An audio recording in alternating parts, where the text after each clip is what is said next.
Greetings, people of the sun. This is Brother Salih on the way to someplace in Jersey to pick up some cars, right? But while we ride, I said, let's share a few words. Okay, we represent the Zeptepi Institute, which we keep saying over and over again because at some point all of y'all are going to get to know about the Zeptepi Institute.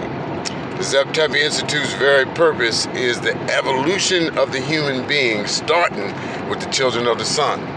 And it's about trying to bring back the forgotten and hidden science of our ancestors, our people who actually mastered civilization and at some point, right, was identified as being amongst the gods by every people that exists in the earth.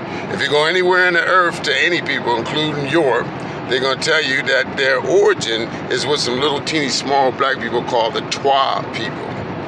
Pygmies from Africa, yeah. So our purpose is to try to bring back the forgotten science and the mystery system of our ancestors so that we can once again reactivate, I guess what you might would call the creative genius of the divine mind, which exists at the source of ourselves.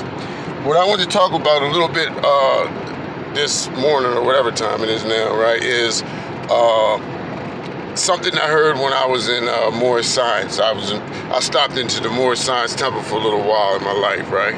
And they used to fascinate me with a word that they used and they tried to describe something. They called it ether or etheric vibration. They talked about the ethers. So I wanted to get into that a little bit, right? In the Bible, there is a place where the children of Israel are out and they have what they call the Ark of the Covenant.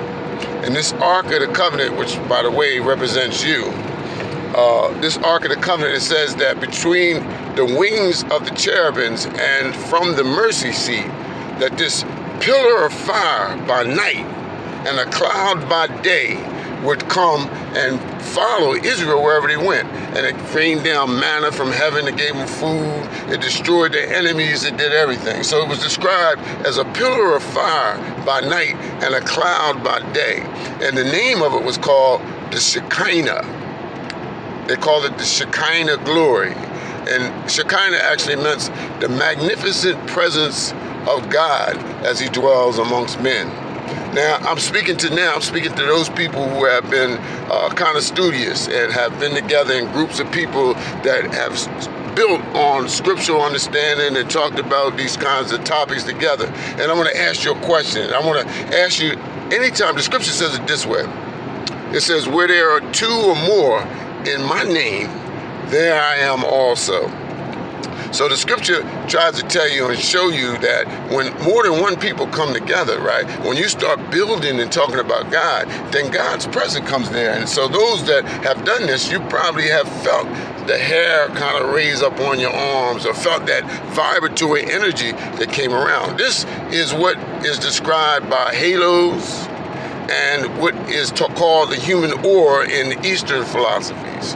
You have an energy field that emits from you, and the more that your mind gets on God, and when there's more than one of you whose mind gets on God, you actually activate and bring into being through you the presence of God.